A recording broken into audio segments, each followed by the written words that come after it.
Hello and welcome back to Planet 40k. Today we're going to be briefly touching upon some more of the leaks of units from the Deathguard Codex. Now we previously did a video and a few of the releases that were covered with the Bloat Drones, the Plague Crawler, the Defiler, Typhus and the Blight Hauler.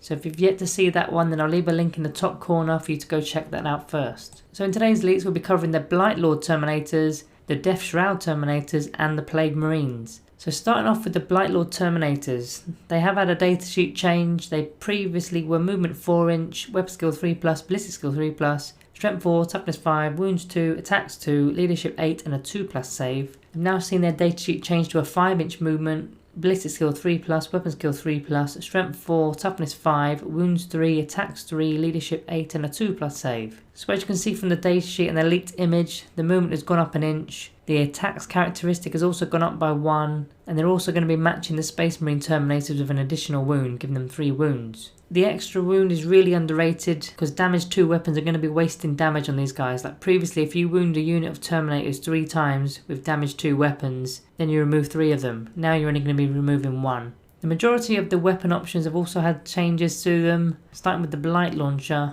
This one's only a slight change but a welcomed one, with the damage becoming a flat 2 damage instead of a D3 roll. Now you know exactly what you can expect with these weapons and who's best to target. I mean, there's nothing worse than rolling a 1 on a D3 and trying to remove Primaris Marines. The second weapon here in the options is the combi weapons. Now in the image it only shows the bolt gun variant of the weapon. We can assume that the combi melter, the flamer and the plasma are all going to stay as they are in line with the rest of the game. The third option here in the image is the plague spewers. So they previously were a 9-inch range weapon.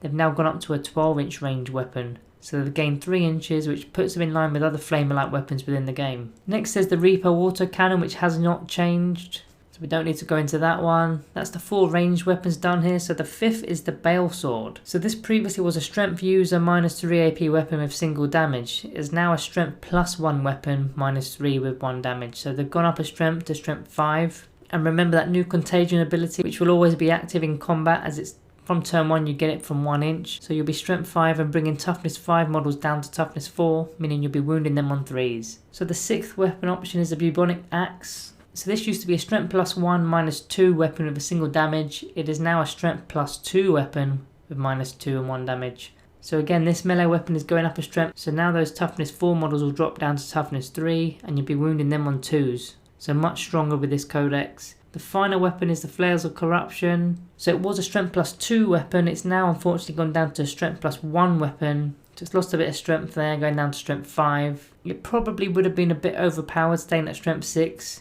When you can make enemy units that are toughness 4 drop down to a 3, and then you're wounded on 2s with excess damage spilling to other models, that's probably a bit too much. So that's the Blight Lord Terminators. Next we'll discuss the Death Shroud Terminators. So they previously were a 4-inch movement, weapon skill 3+, ballistic skill 3+, strength 5, toughness 5, wounds 2, attacks 3, leadership 8 and a 2+ save. They have now gone to a movement of 5-inch, weapon skill 2+, ballistic skill 3+, strength 4, toughness 5, wounds 3, attacks 4, leadership 8 and a 2+ save. So quite a few changes there. So the Blight Lord Terminators have seen their movement increase, going up to a 5-inch movement. They've also gained an additional attack and an additional wound. They have lost a bit of strength, taking it down to strength 4. So we'll see when we go into the weapons if this has any effect. But the one major thing here is the difference in weapon skill going up to a 2+. So hitting much more reliably in combat. So that's quite a lot of changes in that stat line.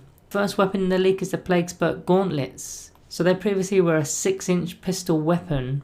They've now gone up to a 12-inch pistol weapon. So the range has doubled to 12-inch, meaning they're going to be a lot more usable, especially coming from deep strike with them. If you do catch enemy units with that contagion range, then you can also be knocking down toughness 4 units to toughness 3 and making the weapon wound on 4s. So not bad. The Man Reapers next. They were previously a strength +3, -3 AP and D3 damage. They are now strength +3, -3 AP and 2 damage. So they've seen a slight amendment in the damage characteristic, now being a flat 2 over that D3. Again, a much welcome change. Not many people like the D3, it's just unpredictable. So that's the Death Shroud Terminators.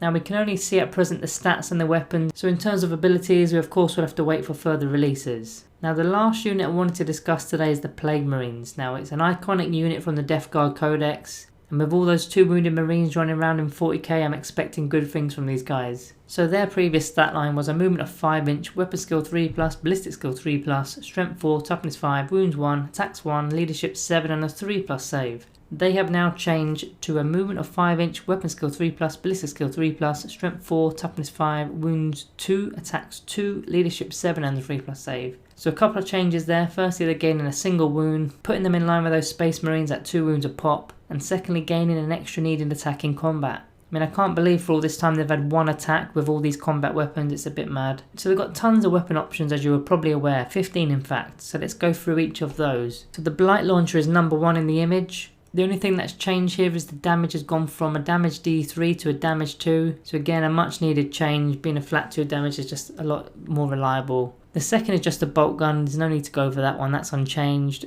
The third is the Plague Belcher, which was a 9 inch assault D6 weapon. It is now a 12 inch assault D6 weapon. So gaining an extra 3 inches. So again, it pars up with other auto hitting weapons in the game. Pretty good.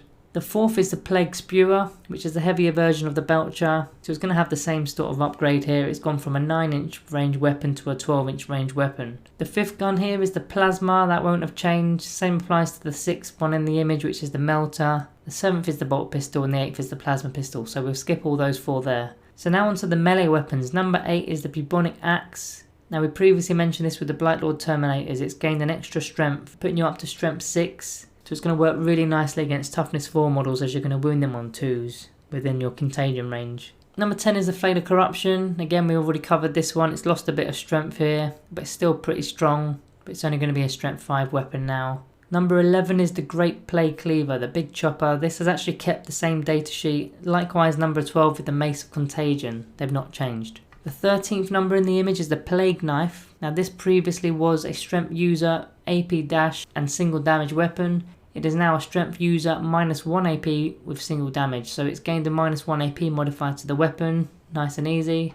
Then the Plague Sword, which is the bigger version of it, which was strength user, AP dash and 1 damage. It is now strength +1, -AP and 1 damage, so it's gained an extra unit of strength, making it a strength 5, and it's gained the -1 AP modifier. That was a really solid option now, especially if it gets to keep the reroll everything to room roll. Now the final option here is the Power Fist, which hasn't done anything, it's still the same. So tons of changes to your weapons there, all of which can be affected by that new contagion ability, and the further into the game that you are, the better the range will be. So by turn 3 you will really start to see the game turn in your favour, as shooting at 6 inch range will massively swing the game, giving your enemy units that -1 to their toughness. Now in close combat you've got that effect instantly, because you're always going to be within 1 inch range of your enemies within close combat. So pretty good overall, that rule. So guys, that's part 2 of the datasheet leaks. Now there will most likely be some more following during the week, so stay tuned.